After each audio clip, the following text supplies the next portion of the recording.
Hello, dito na kami sa Kamata Station. Pupunta kami sa Gold Kataoka. Kasama ko ngayon ang friend ko kasi magbebenta daw siya ng sira-sirang gold at yung iba naman napulot lang daw niya. Dito na kami sa New Open Gold Kataoka Kamata Branch. Napaka-welcome nila at mababait pa. Kinakabahan yung friend ko kasi nga kung magkano mabenta niya. Grabe, no? Bininta lang din niya ng Pilipinas sa akin. Go, go.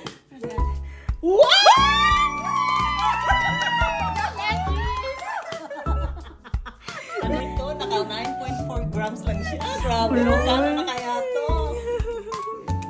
Magkano? Jackpot ka na, 14 kalapan, my God!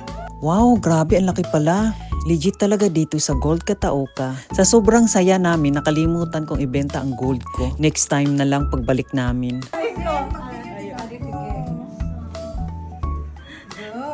Yay! Dito na kayo. Legit talaga.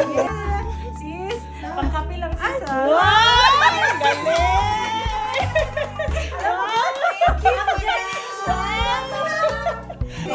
Dito na lang kasi mas malapit.